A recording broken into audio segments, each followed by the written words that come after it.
Hi. Hello. నమస్తే అండి. ఈరోజు మన ఛానల్‌లో మసాలా గుత్తి వంకాయ కర్రీని రెడీ చేసుకుంటున్నాము. చాలా ఈజీగా కొన్ని మసాలాలతో రెడీ చేయబోతున్నాను. దానికి కావాల్సిన మసాలాలు జీలకర్ర, ఎండు కొబ్బరి, వెల్లుల్లి, పల్లీలు, నిమ్మకాయ సైజంతా చింతపండు, గసగసాలు, నువ్వులు, కరివేపాకు, ఎండుమిర్చి, ధనియాలు. ఇలా ఈ విధంగా మసాలాలను పక్కన పెట్టుకుందాం. ఒక మీడియం సైజ్ ఆనియన్‌ను 2 తీసుకొని ఇలా స్లైసెస్‌లా కట్ చేసుకోవాలి. ఇంకా పచ్చిమిర్చిని మధ్యకి కట్ చేసి చిన్న ముక్కలు చేసుకోవాలి. ఇంకా టమాటాను కూడా ఇలా 4 ముక్కలు చేసుకుంటున్నాను నేనైతే. సో ఈ విధంగా కట్ చేసుకొని కొంచెం అల్లం కూడా పొట్టు తీసేసి చిన్న చిన్న పీసెస్ కట్ చేసి పక్కన పెట్టుకుందాం.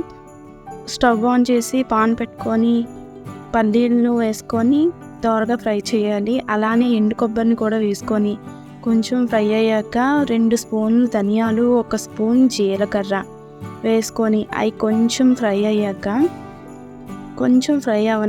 అయ్యాక మనం ఒక 3 స్పూన్స్ నువ్వులను యాడ్ చేసుకుందాం. అలానే కొంచెం ఎండుమిర్చిని కూడా యాడ్ చేసుకొని ఫ్రై అయ్యాక కొంచెం గసగసాలను యాడ్ చేసుకొని అలా ఫ్రై అవ్వగానే ఒక ప్లేట్లోకి తీసుకుందాం. చల్లారనివ్వగానే వాటిని మిక్సీ పట్టుకోవాలి కదా. సో మనం ఇందాకలా కొంచెం చింతపండు తీసుకున్నాం కదా, వాటర్ పోసి పక్కన పెట్టుకుందాం. మిక్సీ జార్లోకి 3 ఇలాచి, 1 ఇంచు దాల్చిన చెక్క, 5 లవంగి మొగ్గలను వేసుకొని ఇందాక ఫ్రై చేసుకున్న వాటిని మిక్సీ జార్లోకి వేసుకొని వీటిని కొంచెం కచ్చాపచ్చాగానే మిక్సీ చేసుకుందామండి. సో ఇలా కచ్చాపచ్చాగా అయింది కదా, వాటిలోకి ఆనియన్స్, అల్లం, వెల్లుల్లి ఇవన్నీ ఇందాక కట్ చేసి పెట్టుకున్నాం కదా, సో అందులోకి యాడ్ చేసుకొని ఒక గుప్పెడు కరివేపాకు, గుప్పెడు కొత్తిమీర వేసుకొని తర్వాత టమాటోస్ని కూడా కట్ చేసుకున్నాం కదా, వాటిని యాడ్ చేసుకొని చింతపండు వాటర్ని అందులోనే తీసుకుందాం.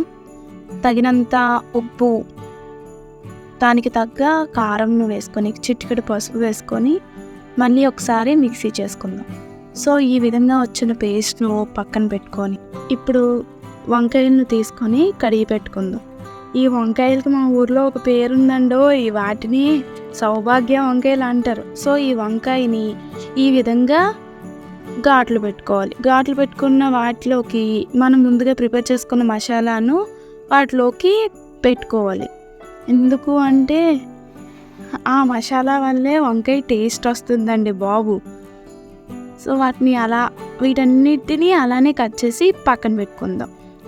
ఈ విధంగా వంకాయలన్నింటికి మసాలాని వాటిలోకి పెట్టి అన్నీ ఒక ప్లేట్లోకి పెట్టుకుందాం.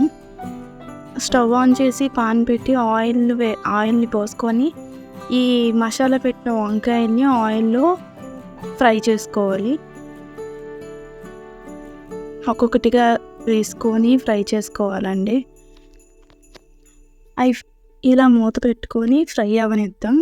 ఫ్రై అవ్వగానే ఒక పక్క నుంచి ఇంకో పక్కకి వంకాయలన్నిటిని టర్న్ చేసుకుందాం. ఇలా ఒక్కొక్కటిగా టర్న్ చేసుకోవాలండి, చాలా స్లోగా. చేసుకున్నాక రెండో పక్క కూడా ఫ్రై అయ్యాక వాటిని ఒక ప్లేట్లోకి తీసుకుందాం.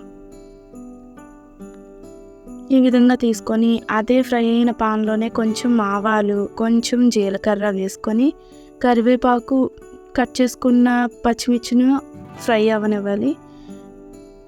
వంకాయల్లో మిగిలిన మసాలాను ఇందులో ఆయిల్లో ఫ్రై చేసుకోవాలి. ఈ మసాలాను ఆయిల్ పైకి తేలేంత వరకు బాగా ఫ్రై అవ్వనిద్దాం. సో ఈ విధంగా ఆయిల్ పైకి వచ్చింది కదండి. ఇప్పుడు మనం ముందుగా ఫ్రై చేసుకొని పెట్టుకున్న ఈ వంకాయలను ఇందులోకి యాడ్ చేసుకుందాం. యాడ్ చేసుకున్న వంకాయల్లో వాటర్ను యాడ్ చేసుకోవాలి. ఈ విధంగా యాడ్ చేసుకున్న వంకాయల్ని స్లోగా అలా కొంచెం అందులో కలుపుకోవాలి. కలుపుకున్న తర్వాత మంటను లో ఫ్లేమ్లో పెట్టుకొని ఒక 10 మినిట్స్ పాటు మూత పెట్టుకొని ఉడకనివ్వాలి. అంతేనండి, చాలా టేస్టీగా అండ్ ఈజీగా ఇంట్లోనే గుత్తి వంకాయ మసాలా కర్రీ రెడీ చేసుకున్నాం. సో ఈ విధంగా మీరు కూడా మీ ఇంట్లో ఇంతే టేస్టీగా రెడీ చేసుకోండి. సో ఈ కర్రీ మాత్రం రైస్లోకి, చపాతీలోకి, పులావ్లోకి చాలా బాగుంటుందండి. మేమైతే రైస్లోకి తీసుకుంటున్నాం ప్రజెంట్. చాలా బాగుందండి కర్రీ. ట్రై చేయండి. అలాగే మా ఛానల్ను లైక్ చేసి సబ్స్క్రైబ్ చేసుకోండి.